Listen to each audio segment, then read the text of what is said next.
policy squabbles and political squabbles you read about in the paper pale in comparison to the impact that sea level rise is having, will continue to have, and increasingly at an accelerating rate have on Hampton roads in the future.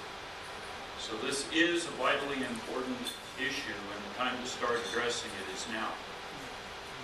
We're going to lead off our panel with a very special speaker, Carl Hirschner from the Virginia Institute of Marine Science. And I must note that Carl almost never gives public presentations. He's rarely seen in public, so this is a special treat for us to have Carl here today to introduce us to the science of sea level rise. Carl?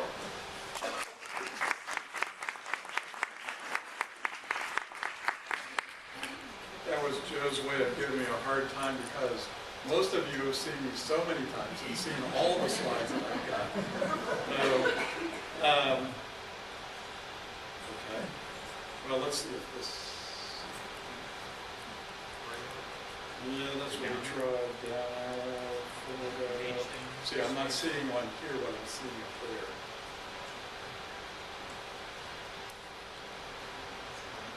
Well, while that's happening, having been given the guidance that we're not supposed to be doom and gloom, I am unfortunately the doom and gloom guy here. So I'm going to be very, very quick, even though I have multiple slides. So here, this slide, everybody's seen. This is the Sewell's Point tide gauge. This is the evidence for a long-term rise in sea level around here.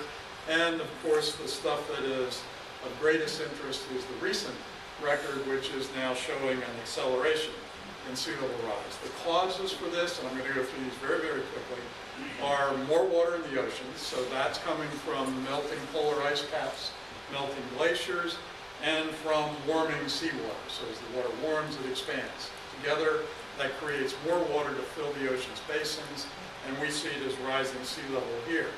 At the same time in this region, we're sinking. We are sinking for a number of reasons. One of them has to do with the last ice age, wherein the glaciers that were on the northeast part of the U.S. pushed down on the continental plate that we sit on, caused this area to bulge up. When they melted and retreated, we're sinking to this day. We are still sinking. Another reason is withdrawal of groundwater in this area. There are two hot spots for this. They are both centered around paper mills, one in Franklin, one up in West Point. The result of removal of millions of gallons of water from about 1,000 feet down in the aquifer causes the overlying sediments to compact and subside. That contributes to the sinking of the land that we are sitting on. And then there's the Chesapeake Bay meteor that happened some 35 million years ago. Has a lot to do with the shape of the mouth of the bay and that bend that we see in the major tributaries, the James and the York and Rappahannock. It is suspected that the disruption of the underlying sediments and rocks is still compacting to this day and adding a very small fraction to our overall land subsidence. So we have more water and sinking land. The third contributing factor now is ocean circulation. This is one of the recent sort of understandings we've come to, where the movement of the Gulf Stream off of our coast actually tends to pile water up in the middle of the ocean to the right of the Gulf Stream, drawing water down along our coast, and it has to do with how fast that water is moving. Some work recently by Tal Ezer and his colleagues at ODU documented the movement of the Gulf Stream and particularly the changes in the speed of the Gulf Stream. So the graph down here in the lower corner, that gray line that you see dipping to as it gets to more recent times, that has to do with the volume of water and the momentum that it is moving through the Gulf Stream. And as that has decreased, the result is water begins to slosh back toward our coast, and so the water levels are the other lines which are going up, while the volume or the speed of the Gulf Stream goes down. All of this combines to produce the changes in sea level that we anticipate. So I'm going to present two pieces of information here. This is what comes out of the National Climate Assessment.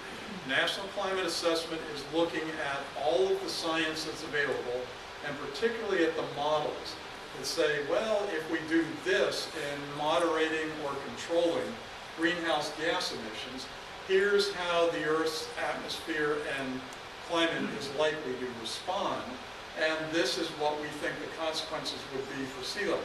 So the black line, that's simply an extrapolation of the long-term trends that we have seen in sea level. The green line is if we all got together saying kumbaya, reduced all of our greenhouse gases to a practical minimum, and the world was able to respond to the best case scenario.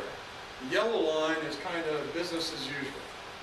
We continue to act the way we are, make some efforts at reducing greenhouse gases. We would be on the yellow line.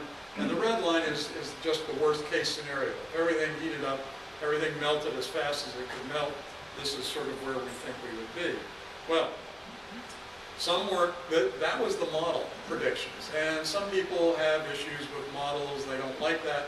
So the alternative is to simply look at the records that exist. And so this is an analysis done by one of my colleagues at VIMS, John Boone, who is an expert in tide records and tide levels, and he has looked at the tide gauge records for a number of stations up and down the East Coast, and he's doing a statistical analysis of the observations.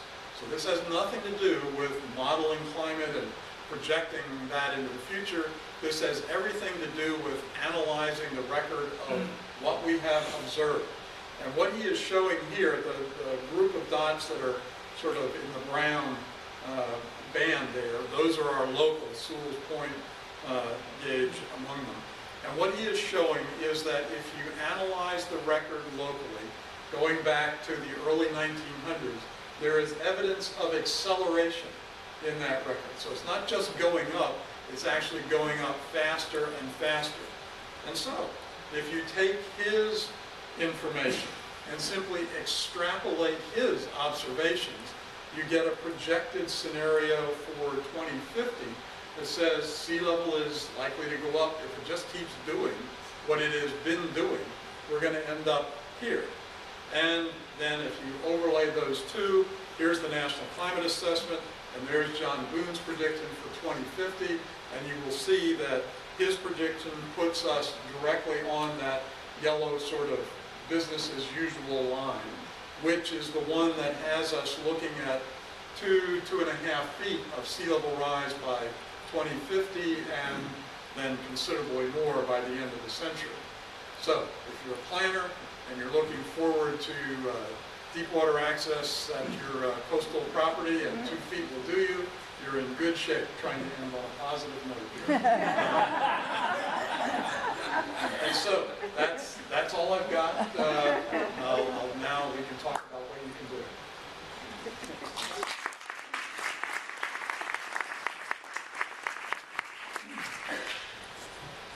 Thank you, John. We will have plenty of time for discussion and questions after the presentation. So if you do think of a question, jot it down so you don't forget it. At least that's what I have to do at my age. And we'll answer your questions when we get through all the panelists. One quick point I want to make. In 2008, I served on the Governor's Climate Change Commission and chaired the Adaptation Working Group. We recommended in 2008 that the state use 2.5 feet of sea level rise by 2100 as the basis for planning. We were wrong. The science and the detailed studies that have been done since then show that we are probably going to get to 2.5 feet by 2050, and we'll be around 5 feet or more by 2100. So it is critical to have a good understanding of what's happening so that adaptation efforts can start now and that we get it right so that we can have a prosperous future over the long term in coastal Virginia. Our next speaker, please ignore the screen, is Mary Carson Saunders, who is the Deputy Director, and if that's not right, I just promoted you, of the Coastal Policy Clinic at William and Mary Law School. A critically important program, one of very few of its kind in the nation, and the only one of its kind in Virginia, that's looking at legal and property rights issues and other policy issues related to sea level rise and other coastal issues. So, Mary Carson.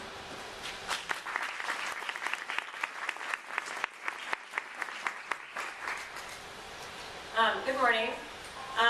This is my first speaking event, so I'm not going to be. I won't be as candid, or not candid. I won't be as comfortable as Carl, who is, a total expert at this. But my name is Mary Carson Saunders, and I am a recent graduate of the William and Mary Law School. During my last year of law school, I was a student enrolled in the newly founded Virginia Coastal Policy Clinic. After graduation, I accepted a postgraduate legal fellowship position with the clinic to assist its current director, Shauna Jones. And I appreciate the new title as deputy director, which sounds much better. As a native of Hampton Roads, I grew up and now live on, with, near, and around water. It is instrumental in our lives and in our hearts, and it is no surprise that I found myself and continue to find myself committed to the law school's growing presence and involvement in coastal issues in the Commonwealth. The Virginia Coastal Policy Clinic was established last year and funded by the Virginia Environmental Endowment. The clinic provides science-based legal and policy analysis of environmental and land use issues affecting the state's coastal resources. We work in partnership with scientists, most notably from the Virginia Institute of Marine Science, and in particular with people like Carl and Molly at the Center for Coastal Resources Management, to integrate the latest science with legal and policy analysis to solve issues ranging from property rights, constitutional law, local government law, wetlands law, and most related to the issues discussed by this panel today, the legal challenges related to preparing and planning for sea level rise in Hampton Roads and in Virginia. Last Friday, as was mentioned, Virginia Coastal Policy Clinic co-sponsored a conference with BIMS that was held at the School of Education at William and Mary. The conference was entitled Adaptive Planning for Flooding and Coastal Change in Virginia. Secretary Domenech, Delegate Stoley, Senator Watkins, Mayors Frame, Sessoms, and Ward all presented, in addition to representatives from local governments, planning district commissions, climate consultants, law professors, Carl, and even a student of the Virginia Coastal Policy Clinic. The conference was capped at 230 people. We had a live webinar to accommodate for those people who were unable to attend due to this cap. The clinic's website has all the presentations, transcripts, and even video of the conference. And I would encourage anyone who's interested to take a look and to read and digest all of the documents that are there. It's an excellent resource. This was a terrific conference, and the interest affirms the existence of the serious issues that we have to face and the need to move forward with planning. And your interest and presence here this morning is also an indication of what work needs to be done. Today, I was asked to speak about local government adaptation tools. I will begin by disclosing right away that I am not an expert on the scientific or structural engineering of the many adaptation measures that are proposed in studies written by groups like the Dutch engineering firm that did a study for Norfolk, or even those written by BIMS. First, I will identify some of the adaptation measures recommended by various institutes and engineers. Then, I will briefly explain what legal problems have been identified by research conducted by the clinic.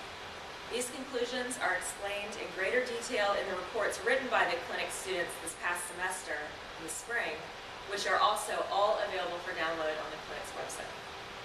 I will conclude by mentioning an adaptation tool that is less often discussed and explain why this may be the type of adaptation tool that would be appropriate for people today, and everyone in this room could really help to become a reality in your locality.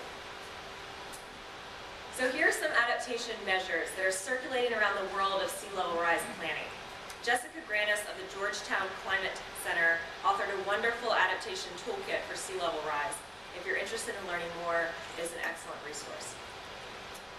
One planning tool that has been used and is suggested or is recommended to use is to change the comprehensive planning to include language for sea level rise adaptation. Regulatory tools include zoning and overlay districts, much like Norfolk's floodplain overlay district. Floodplain regulations, which are required under the National Flood Insurance Program, setbacks and buffers and planning, conditional development, building and rebuilding restrictions, rolling easement statutes, or what's really referred to as rolling coastal management, allowing for hard armoring through the permitting process. This is what most people think about when they talk and think about sea level rise adaptation. These are your actual walls, your hard armor, your berms, your levees, your floodgates. That's obviously one thing that most people can identify with and really think about when you want to engage your local representatives. Soft armoring is also another adaptation tool, and this is certainly something that is becoming more popular and in the forefront. This is your living shorelines, your beach replenishment, wetlands restoration. These are things that are currently happening and are a little bit easier to, they're more tangible and seem like they're easier to actually produce. There are tools that involve spending money. This is more difficult, it seems, and probably less on the forefront. But these are capital improvement programs, conservation easements that roll with the land, conservation easements in general, property acquisition and buyout. There are tax and market-based tools as well. Tax incentives, credits, making that available, transfer of development rights, requiring the real estate disclosure of properties. So those are some of the adaptation tools that are commonly discussed. So what are the legal concerns with these adaptation options? One thing that people seem to want to know about and that we've been constantly approached with and that we certainly spent a lot of time discussing in our papers last semester is what can local governments do? Are they allowed to do all of these adaptation measures? Are they limited to do these things? What's the deal? The preliminary analysis that was concluded or that was conducted by the clinical students show that most adaptation measures are probably not a Dillon rule problem. That is a very typical lawyer answer, but it's just the truth. There are lots of interesting nuances and things that could be the case, but overall, and I refer you to actually the report that I wrote last semester, we conclude that Dillon rule should not be a problem moving forward for local governments. Takings violations, we believe at the clinic or the papers that were written that takings really won't be that big of an issue for local governments in their use of adaptation tools. If it's okay with that. I'm sorry. Condemnation as a tool is a little bit tricky, could involve environmental justice issues, which is also another topic of the paper that is available on our website. But this doesn't seem to be a pressing adaptation tool because it's being discussed, but it's not as plausible currently. But where there is more work to be done and where it's less clear is related to vested rights issues. Vested rights are similar to regulatory taking, but they're related to a specific and affirmative action that was previously taken by a locality. So, for example, if a locality wanted to downzone land on which it had already approved a specific use permit to occur on that land, then the landowner has what's called a vested right to that specific use. So an example is the approval of a special permit on someone's personal property, to build a dock, for example. This explanation is cursory in an effort to save time, but the issue is discussed very clearly by Barb Marmot, and I don't know if she's in the room right now or not, but she will be here today attending the conference, and she is a postgraduate fellow for the Virginia Environmental Endowment. This is an area that we believe needs to be researched further, and so I just present that to you because we will probably continue with research, and if people are interested in researching more about it, please contact us. So I guess to conclude, when most of us hear the word adaptation in sea level rise context, we think about retreat. We think about berms and seawalls and levees and floodgates.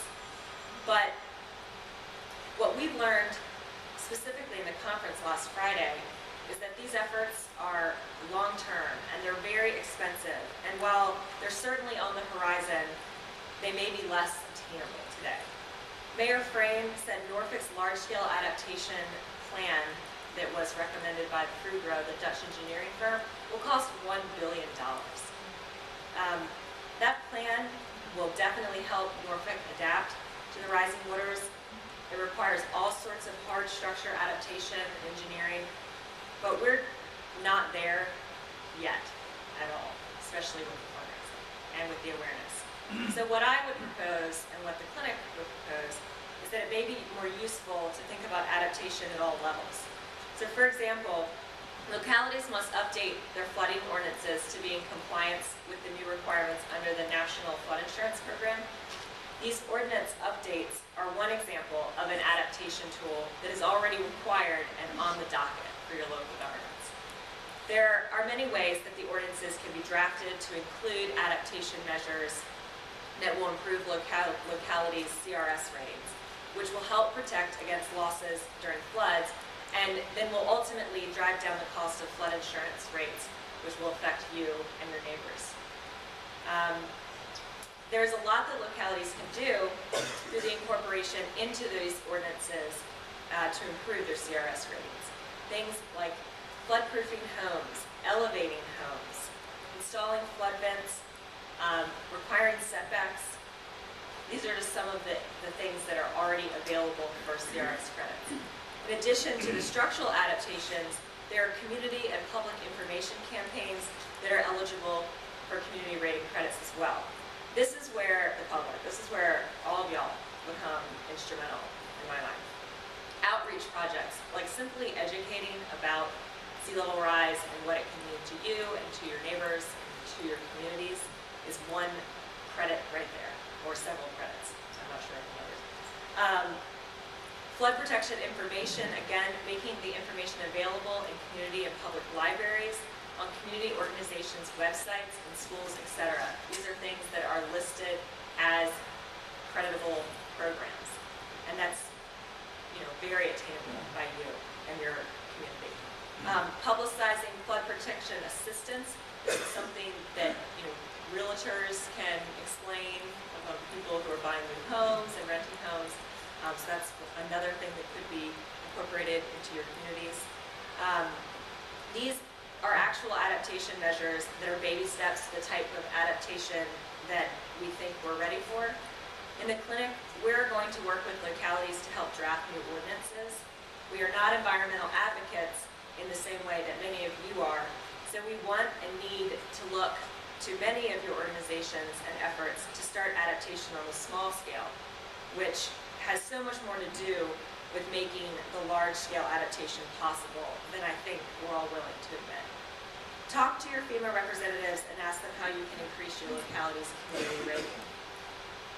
Ordinance updates are not the only small-scale adaptation measure that's needed right now. There are many others that I hope we can identify and help to build upon the clinic. The point is that we need to start building groundwork from which levees and seawalls and whatever else may be upon in the future, we may be built upon in the future, can stand on solid ground. So thank you, and if you are interested in being a part of the clinic or have a project for the clinic, please contact me and look at our clinic website, which is through the William & Mary Law School. Thank you.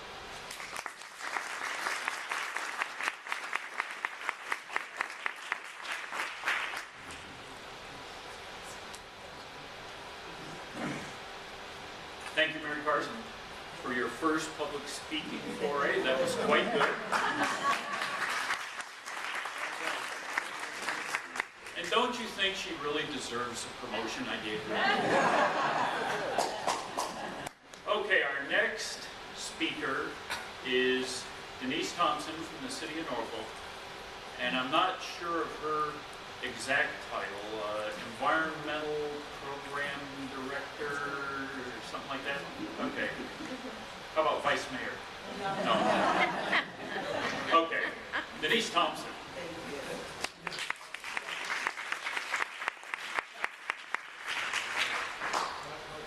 So in Norfolk, we're learning to live with the water. And our previous two speakers, as well as those yesterday, talked about the challenges of living with the water, ways it's possible to live successfully with the water. And this morning, I'll focus on a specific program that's designed to tell us a little bit about, so how are we going to do that? Because that's really the big question. It's clear that there's water. Carl did a nice job of demonstrating that. It's clear that there are challenges, and Mary outlined that.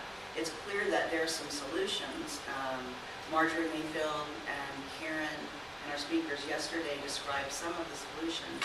And at the same time, the question of how looms large for us. Okay. So the City of Norfolk applied for a program funded by the Rockefeller Foundation, and it's a post-Hurricane Sandy initiative. And the folks at Rockefeller looked at the outcome of Hurricane Sandy, and they said, you know, there's got to be a better way to prepare for these kinds of events, these kinds of natural disasters, and to be ready for them and to be more resilient and be a bit more in the driver's seat. And rather than spending all of our money on recovery, we want to spend some of our money on resilience. And there's lots of different statistics. $1 spent before is worth $4 after and more. It depends on whose numbers you're using. The bottom line being, though, that what do the Boy Scouts say? Something about be prepared, exactly. So this is a 2-year initiative founded by the Rockefeller Foundation. The goal is to rethink the way cities design, plan, implement, and finance urban infrastructure. So that's it in a nutshell. And those of you who heard Larry Kaufman's presentation yesterday, did anyone hear that? A few of you will, I'm real anxious to put Larry in touch with the Rockefeller folks, because some of the things Larry talked about are techniques and approaches that I believe the cities in the Rockefeller Initiative will be interested in as well. The outcome that Rockefeller is looking for is to reduce the financial as well as staff burdens on city budgets by using public resources, so all of your state, federal, and local tax money more efficiently. And then very key, attracting new sources of private investment. And we'll talk a little bit about that as we go on. So why Norfolk? Well, maybe it's obvious we flood. And that was, though, just one of the reasons that Norfolk was chosen for the program, along with the city of Hoboken, Honolulu, Miami Beach, Milwaukee, Norfolk, of course, San Francisco, El Paso, and New Orleans.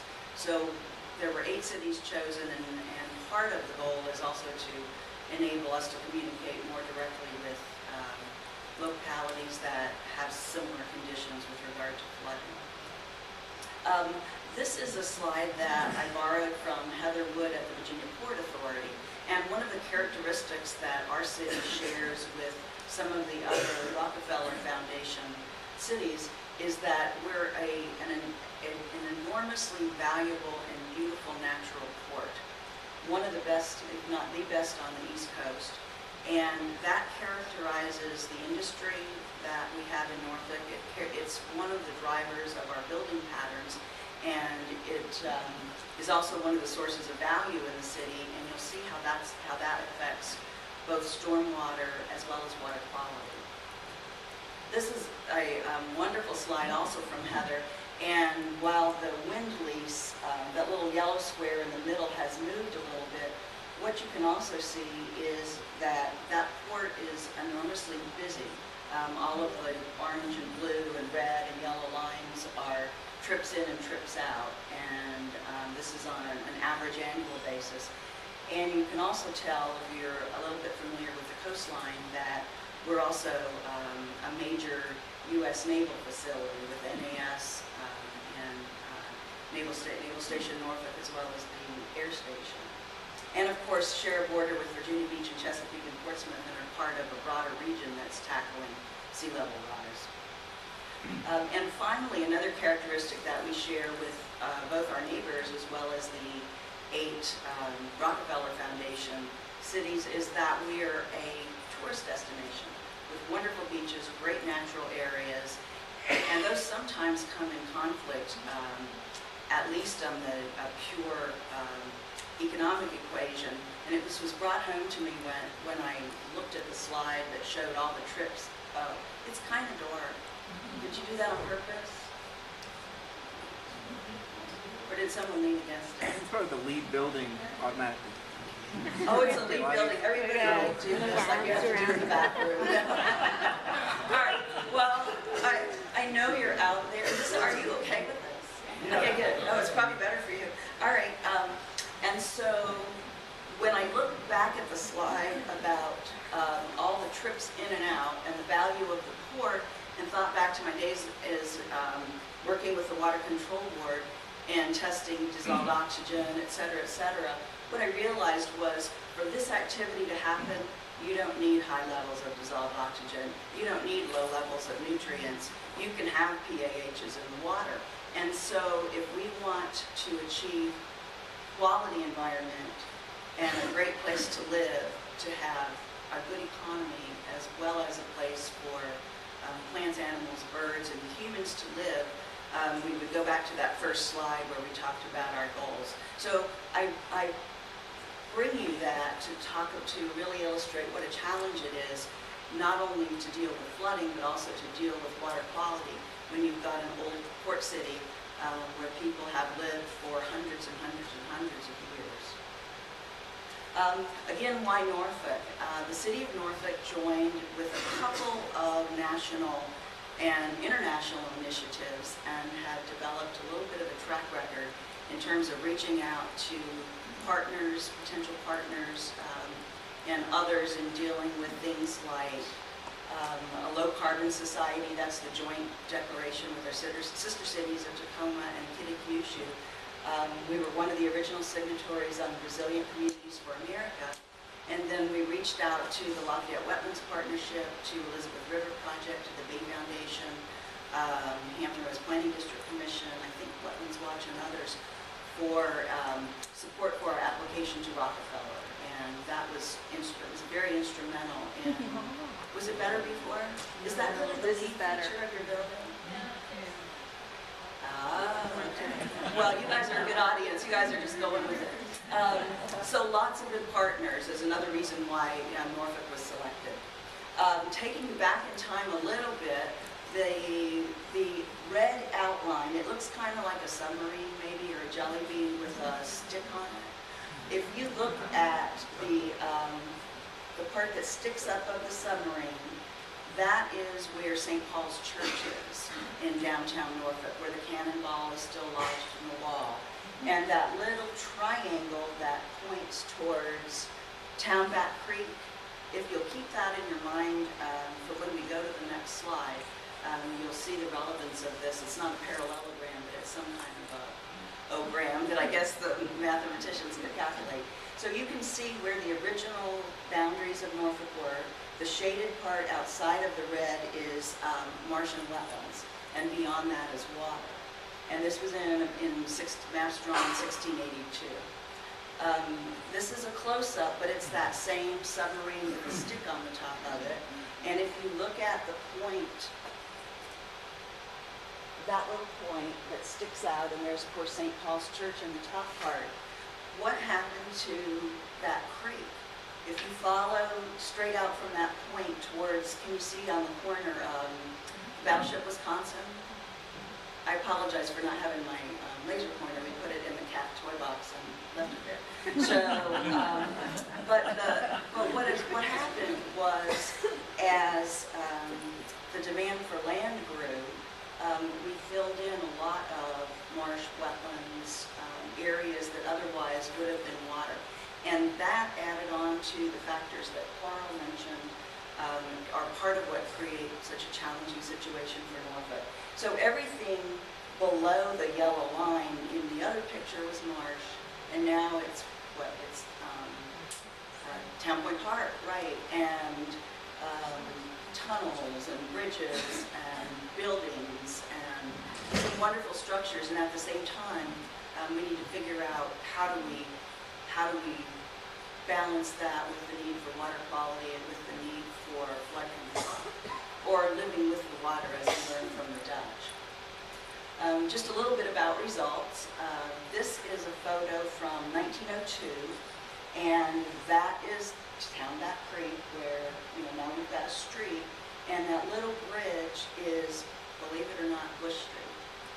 So, of course, Bush doesn't go over water now, so that's another area where you can see how the piers grew and then expanded a little bit and got filled in, creating more land. And we have been living with the water for quite some time. This is the 1937 flood, and those of you who have tried to drive on Olney during high tide probably felt about like those folks, because that area floods regularly, and that's one of the areas that we chose for the Reinvest project because it does flood.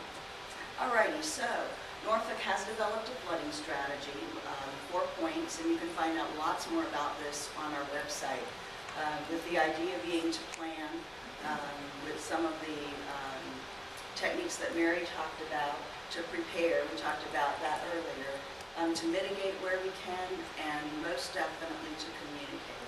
And Mary talked about that as well. So this would be another topic for another day, but I think probably the most important part about the communicate is we have an expert advisory committee with everyone that we could think of except businesses, because it's a little tougher to get the businesses to the table. But NOAA, NASA, VDEM, the academic community, that's our experts advisory group, which meets regularly, and then a citizens focus group. And we meet regularly with that group, mostly because if we had not done that, we wouldn't have the ability, as we are in this room, to talk with people one-on-one and answer questions and figure out what people's concerns are and how do we work together towards solutions. And so that's the flooding piece. We also have goals for stormwater. And as you know, we have TMDLs, we have our own goals for fishable, swimmable Lafayette River, and a lot of the techniques that help with flooding can help with water quality. And there's not 100% overlap, but that's usually what we're looking for, is like if you plant a tree. So what does that do? And as you all know, lots of things, both for water quality, air quality, and flooding. So what we get from the Rockefeller Foundation is we don't get money, but we get something that's just as good, and in this case maybe better, which is technical expertise. And they pulled together for us a team of bankers, of attorneys, of engineers, and expert planners. And we kind of did a giant brain dump of everybody in Norfolk and all the studies that have been done, and got that information to them. So we're hoping for good things, and especially in the area of investing in resilience for the community. So why is it a challenge? Particularly in Norfolk. These pictures are the two areas that we've chosen, and maybe the icon you can find is, this is Scope, and all the area around it is the new downtown, or proposed downtown arts and design district. The green part is not really green, it's just colored in green, it's actually concrete. Both of these areas are nearly 100% impervious, and the green is the St. Paul's area. We picked these areas because obviously they're areas that need help. We want to work on water quality and we want to work on flooding. They both flood. And they're both ripe for redevelopment. If you've driven through the downtown arts and design district or the St. Paul's area, you'll see a lot of parking lots, you'll see some vacant lots, you'll see people, and realize that they're places that they're ready to pop, but they're not there yet. And it presents tremendous challenges, because these are some of the the non-structural ways that we're dealing with water quality and flooding. And it's really hard to do oyster gardening in 100% impervious area. Tough to plant more trees. That vegetated buffer, which I think is actually a Lynnhaven River picture, that would be, we just don't have that in the area. And at the same time, they're very valuable areas where people want to live and work and go to school and do all those things that we as people like to do. These are, that's Lakewood Park and then Campus Stella Elementary School, where we restored wetlands and planted trees in our Living Legacy program. So the challenge really is, how do you take that impervious area that I showed you the pictures of, use the structural techniques that Mary talked about, plus the blue-green infrastructure that's boring. Too many words. How do you retrofit an area that's already fully developed? We've been stacking brick and pouring concrete since the 1600s, and so really we're looking at redevelopment and fitting infill terrace and going to green roofs and restoring stream beds where we can. And so what Rockefeller is planning to do in their 2-year project, which they just kicked off, is help us with the how of that. So who's going to pay, who's going to design, how are we going to make it work? And that's it.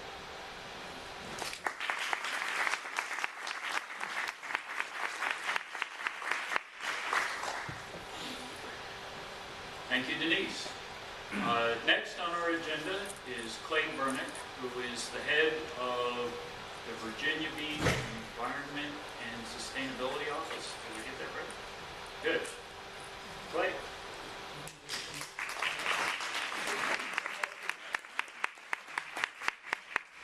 Thank you, Joe. I don't need a promotion. All right, gotta pull this up.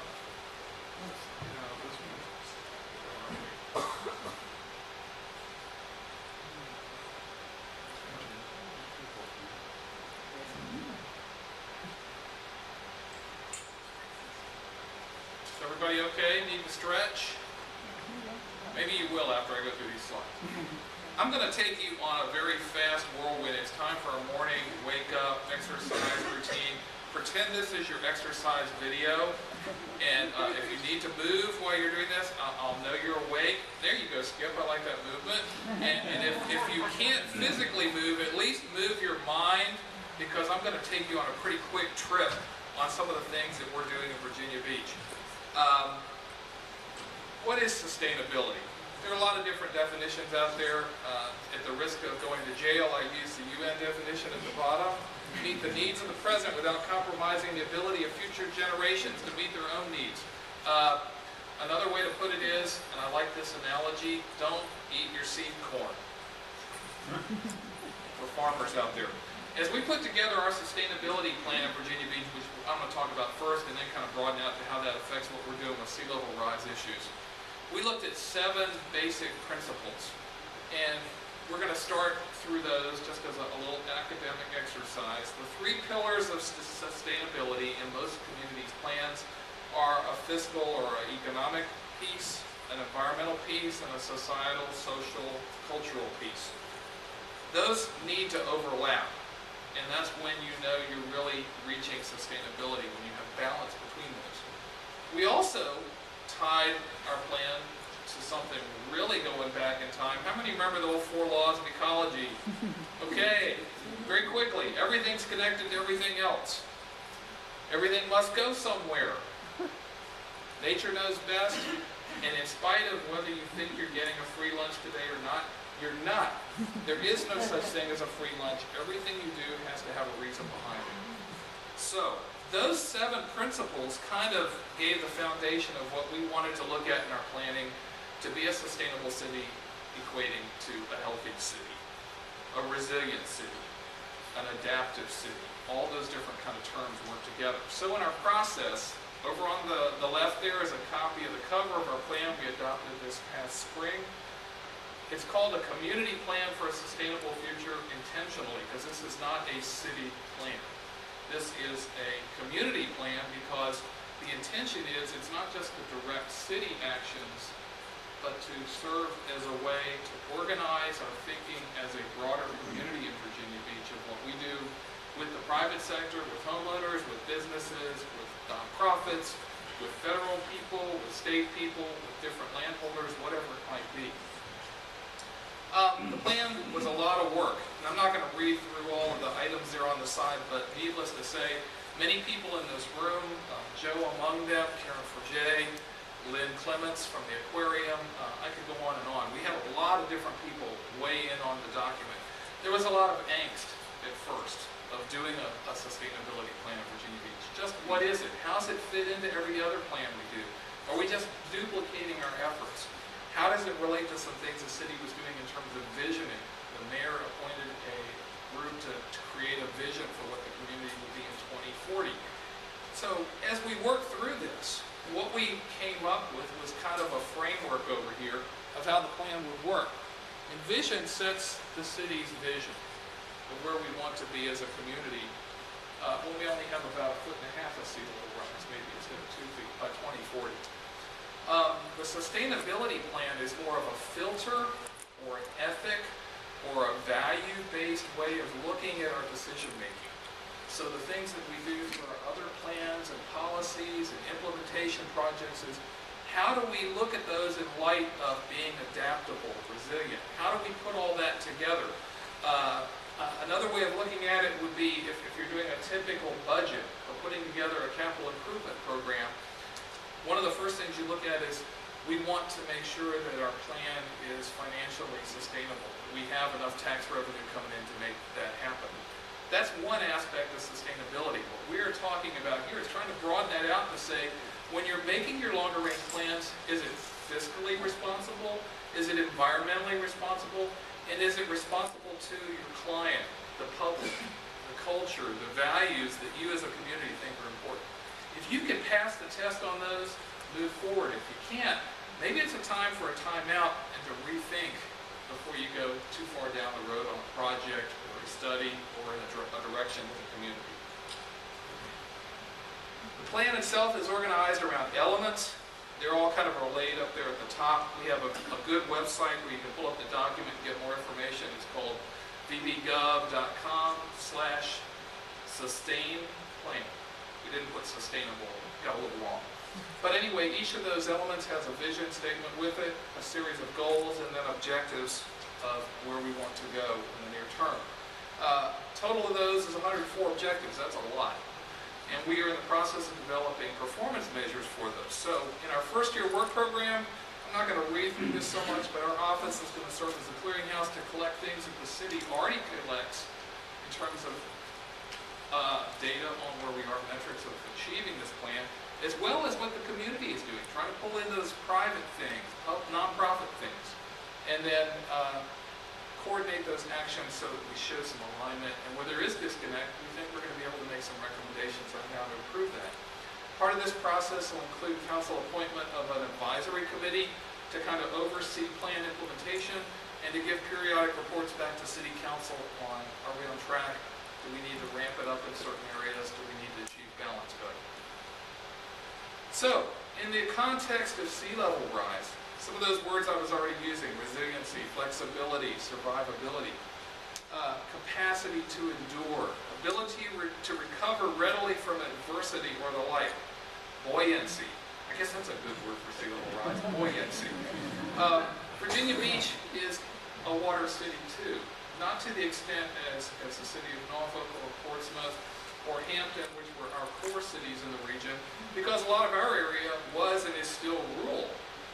All the way down to the North Carolina line. But in the northern part of Virginia Beach, taking on more of the character of the more central cities. But water is central to our way of life. It's our thinking. In many ways, the Lynnhaven River is kind of equivalent to our Main Street. Those kind of thoughts.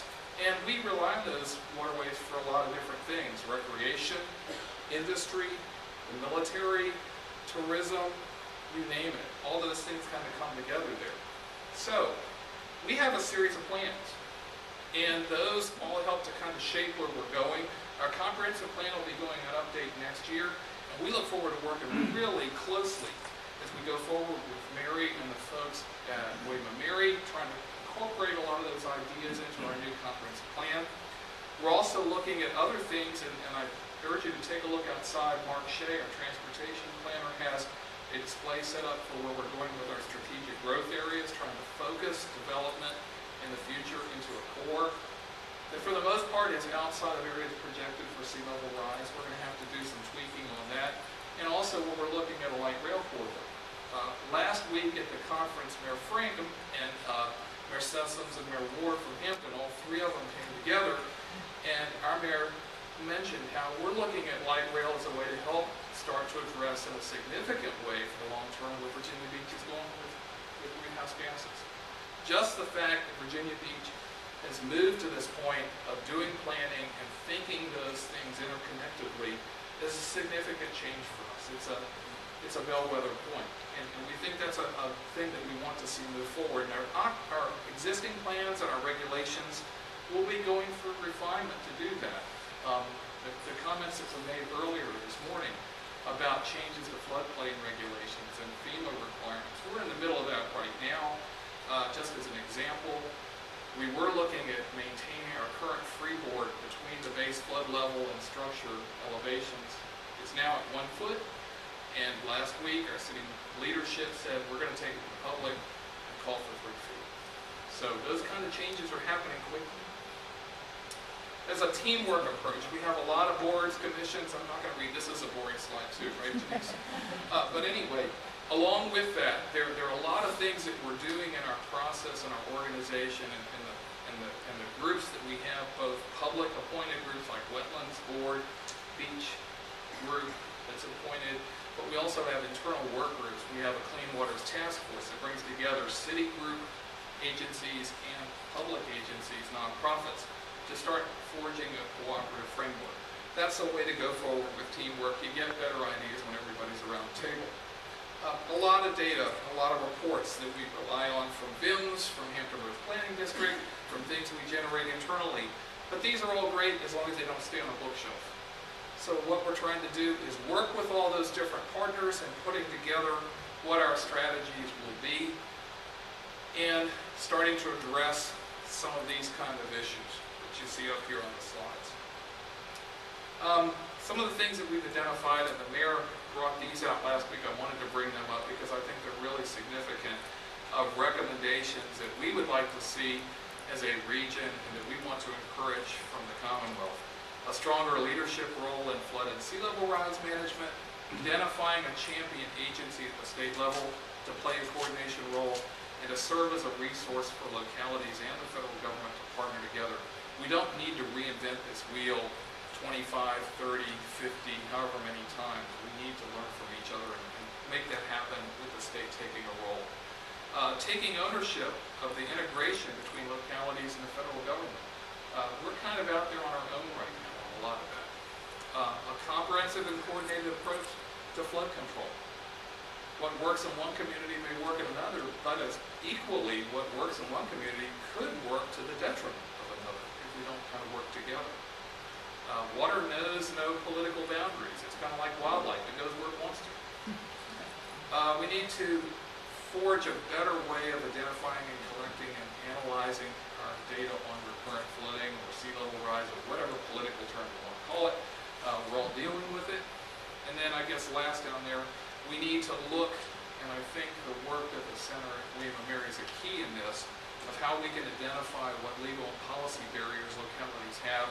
How can we collectively work for change in Richmond on that? Everybody east at 95, all those communities have some aspect of this that we need to work on together. It's not just a Hampton Roads issue. So what are some benefits of having the Commonwealth play this larger role? Economies of scale, of course, a bigger voice for advocacy, enhanced coordination, ability to maybe obtain better funding. It won't be a lot, but at least a coordinated approach to that. And then address multiple objectives. I can't emphasize that last one enough. Localities and ultimately taxpayers and citizens are going to be hit and are already being hit with a lot of these things individually. Emergency response, hazard mitigation, Chesapeake Bay cleanup requirements, TMDLs, economic development, redevelopment. We tend to split those out in Virginia into little silos. And then local governments tend to duplicate that. We do it all make our own little silos. So there are lots of silos out there, and very often there's not a whole lot of exchange.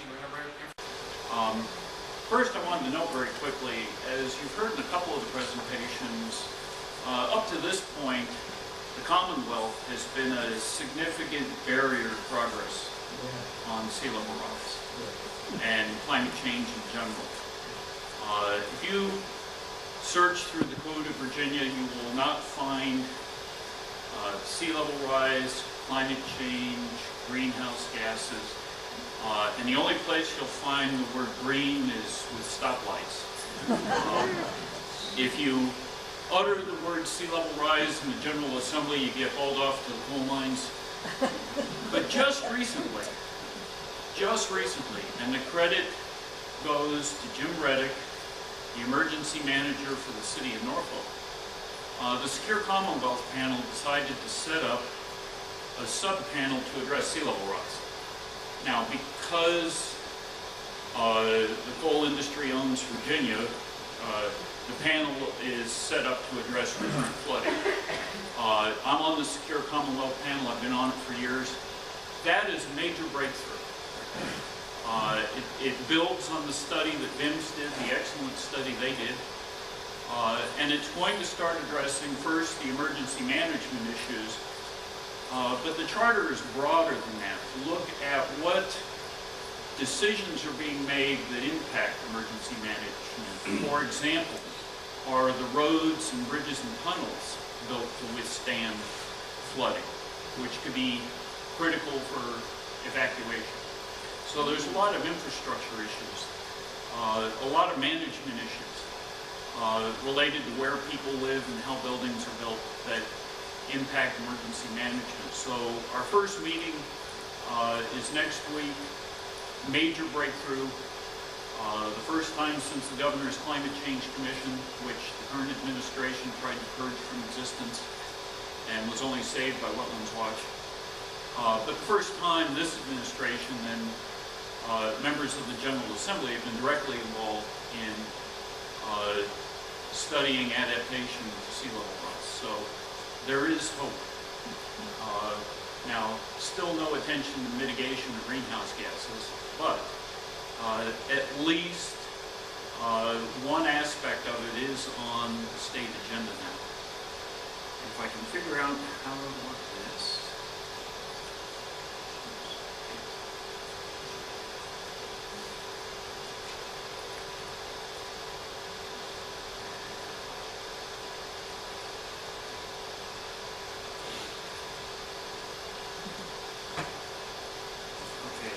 How do I get into the show mode?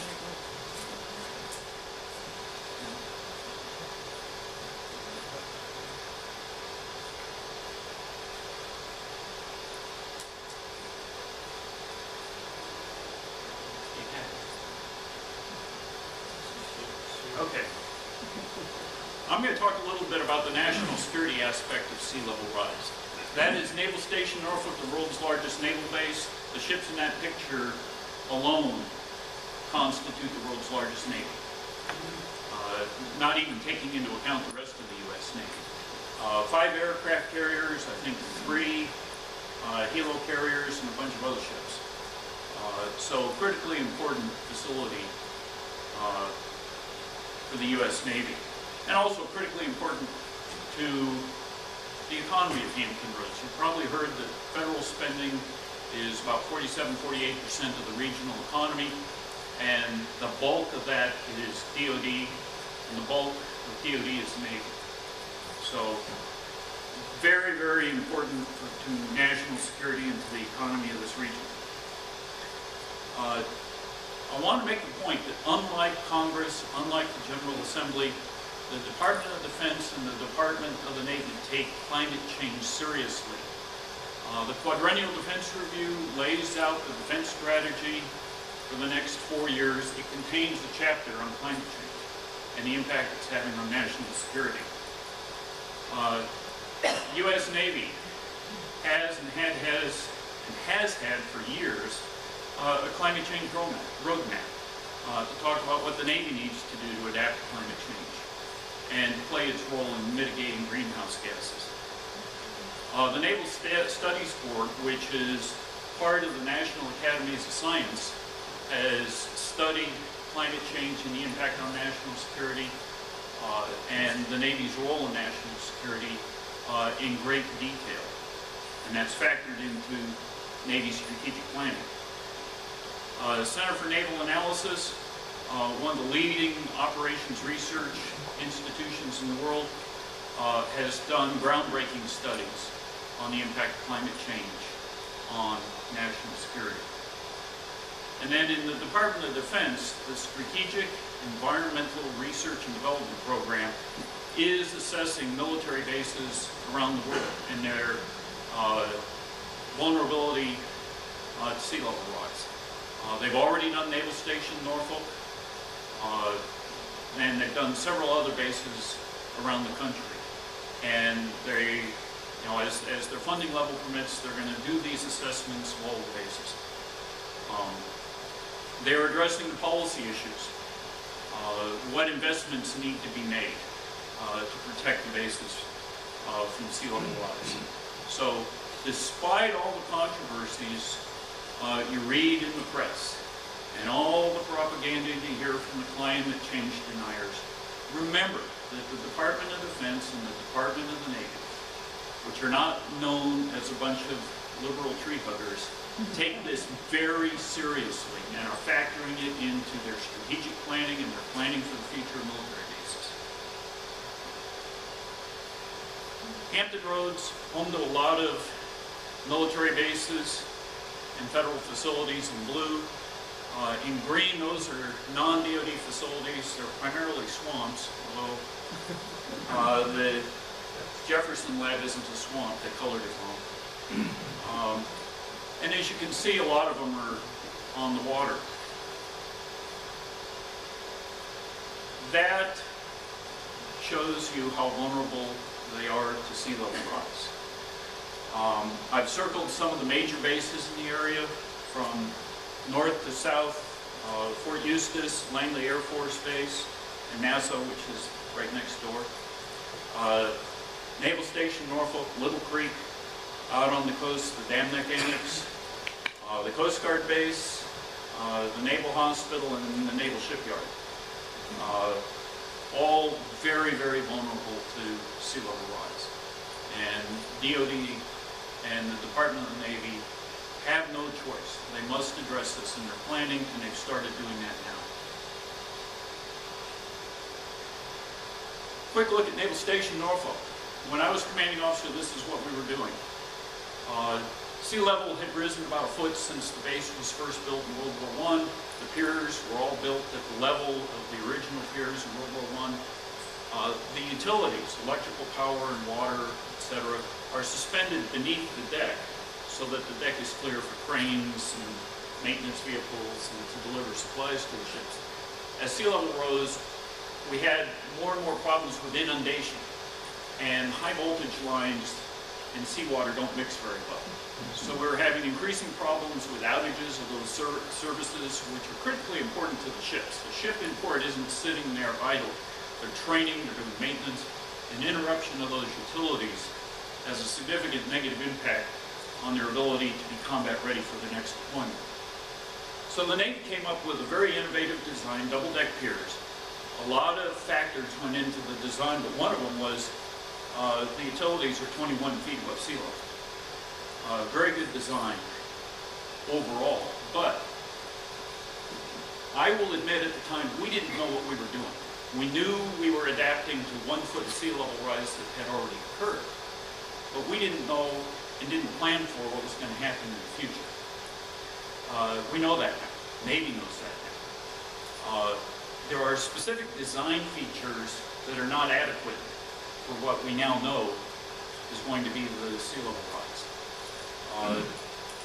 So the design is going to have to be modified to take into account what's going to happen in the future.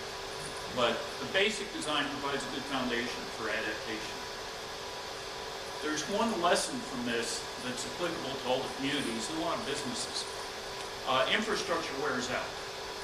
Roads, bridges, tunnels, other critical infrastructure has to be replaced periodically. about a 50-year interval, sometimes longer. One of the key adaptation things that, or measures, initiatives, that can and should be taken now is, as you plan for the routine replacement of infrastructure, look at what sea level rise is going to be at the next point you're going to have to replace it, say 50 years. Okay. So if you're going to replace the Lesnar Bridge, or if you're building a light rail line, build it looking at what sea level rise is going to be 50 years in the future, so that it won't become inoperable or unusable, or particularly vulnerable to storm surge in the future. That's an example of what was going on here. Those piers, 4 of them were replaced because the old ones were due to be replaced. So instead of just building the same old single-deck piers with the same old problems, a new design was used. That with a few tweaks, now that the Navy understands what sea level rise is going to do, those piers will still be viable 50 years from now.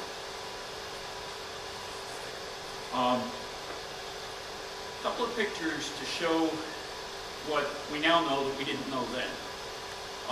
As sea level rises, Naval Station Norfolk becomes more and more vulnerable. In the future, it's just going to be vulnerable at high tide. The picture of the cars in the water, that was Hurricane Isabel. Parts of the naval station, due to the land sinking, due to subsidence, are below sea level. The highest point on the base is the runway, which is 14 feet above sea level. So Naval Station Norfolk is low-lying and is very vulnerable to sea level rise.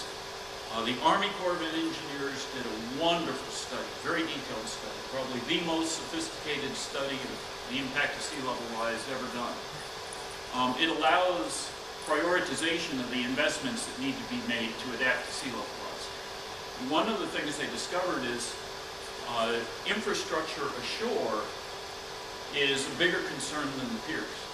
We didn't know that when I was CFO, which was 2000 to 2003. The electrical system and roads and telecommunications and water and sanitary systems are all very vulnerable ashore. And it doesn't make sense to have beautiful piers and you can't get to them because the base is flooded. Or you can't get electricity to them because the electrical system is vulnerable. So the Navy and the Department of Defense now have the tools they need to prioritize which investments to make first, so that when you look at the base as a whole, it is well adapted to sea level rise. That concept also applies to local communities. In their comprehensive planning and their infrastructure planning, so that the investments they make with limited tax dollars go into the enhancements to the adaptation measures that will make the biggest contribution. Let us not leave out Langley Air Force Base, major, critically important base, home of the first fighter wing, F-15 and F-22 fighters. They have a flooding problem. The top left picture is a nor'easter, not even a hurricane. And that's the future of the Air Force, amphibious airmen. Lower right is Isabel again. Langley floods all the time. It has a worse problem than Naval Station. It's very low-lying. They've had problems because of sea level rise with scouring out under the end of the runway and the runway sinking. So Langley Air Force Base is investing in adaptation to sea level rise, doing two things: reinforcing seawalls and raising them, but also building living shorelines, basically wetlands, to help buffer the base, which is very helpful in particular for storm surge. The future, though, I showed you the pictures of how bad it looks at Naval Station Norfolk. That's the assessment that was done at Langley Air Force Base.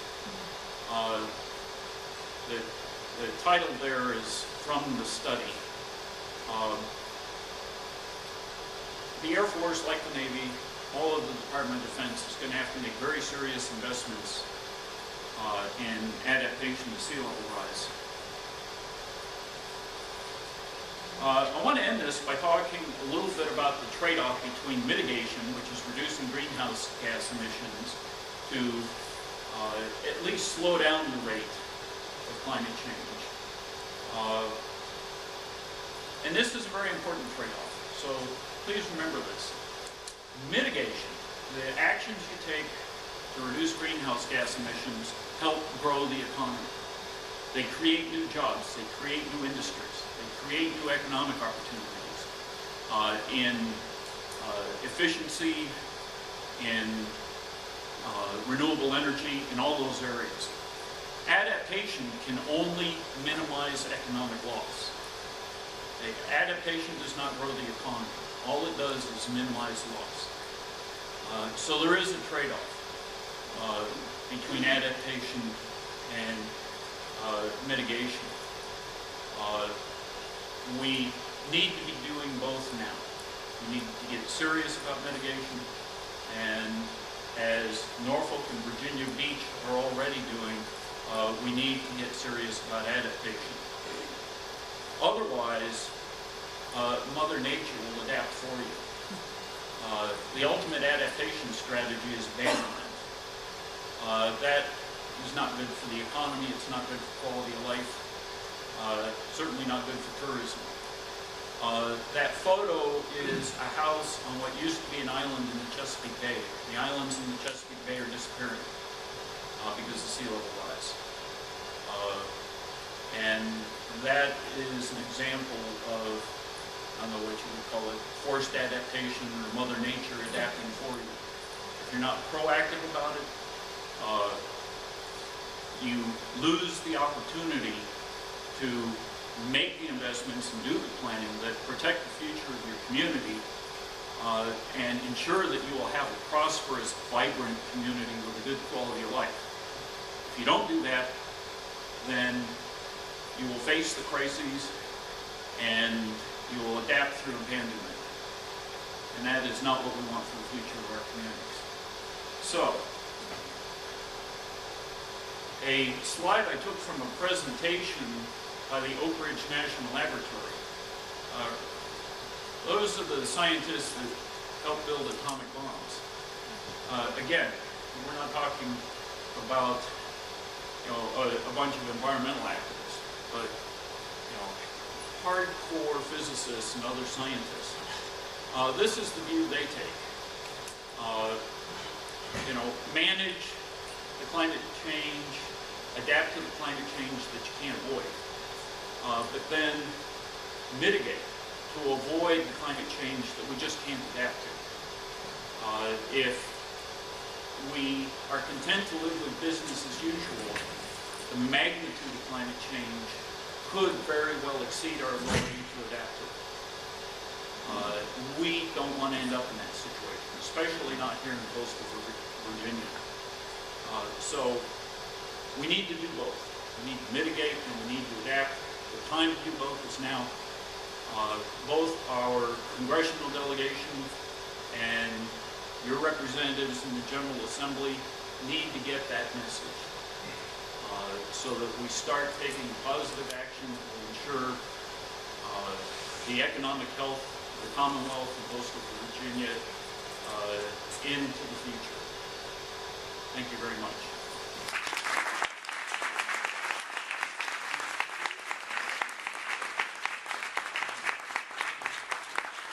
Okay, now we have plenty of time for questions and comments from the audience. Skip, starting with you. I just want to reiterate what Joe said. The last time the state was the Climate Change Commission, was a set of adaptation recommendations still valid under Joe's leadership.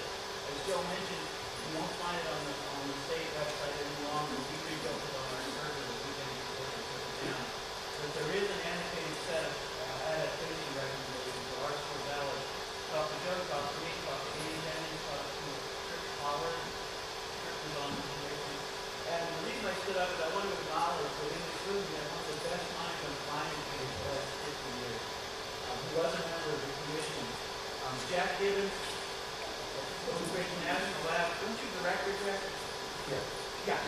He conducted one of the first national studies on energy use in the late 70s. He was head of the Congressional Office of Technology Assessment, which attempted to bring science to the policymakers during the 1980s. He was the president's science advisor under Bill Clinton, who was the head of the White House Office of Science and Technology Policy. And he's one of those physicists that Joe was talking about who produces some of this information. But Jack is a true nugget.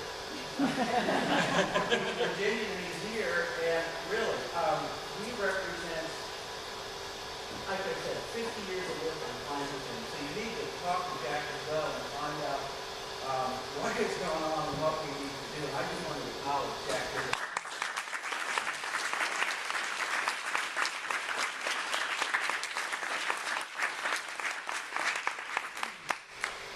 Jack, I'm sorry I kind of made fun of the scientists.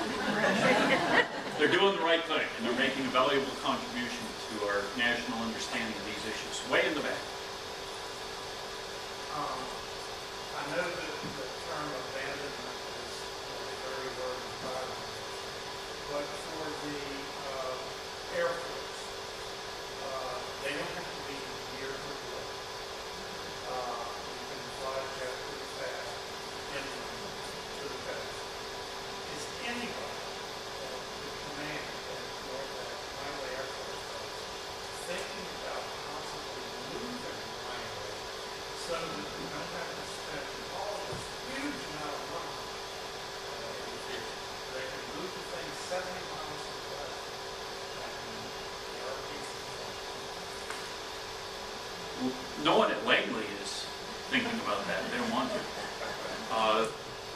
One of the advantages of Langley's location is access to the wonderful offshore training ranges where they can do all their dogfighting without worry of crashing into homes if they have an accident. So the answer to your question at the DoD level, at the Department of Defense level, in their assessment of all the military bases, those kind of issues are being addressed. It is entirely possible, and this is pure speculation on my part, that if we do have a next BRAC round, that sea level rise will be one of the factors they consider in the military value, the future military value of bases. That would not surprise me a bit, because the Department of Defense is looking at these issues on military bases worldwide. Next question. Ann. Okay. This is a question of the whole panel, but hasn't obviously been really this for the last few years on this issue. There are some legislators who seem to be acknowledging it and talking about it, or some of Washington State. My question to the panel is, what are the messages that are made or need to get to move forward? So just one piece of it is the data. It's irrefutable when you look at the tide gauge data, when you look at what's reality. So I would say one piece of it for sure is not the projections, which we need, but here's the data, here's what's already happening, here's what's on the ground. Another piece I think that's equally important is we're spending a lot of effort at the state level and at local government level to implement a lot of new programs such as TMDLs, Chesapeake Bay cleanup, environmental restoration, but they're being done separated from the issue of sea level rise. I think there needs to be a conscious recognition.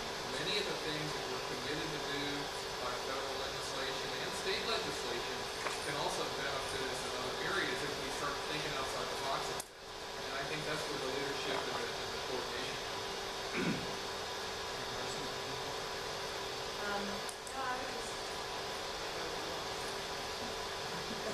Okay, I'm told we have time for one more question.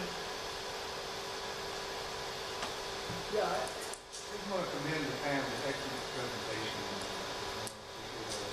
I had one for the meetings I live in Norfolk, in a vulnerable neighborhood in Marchmont.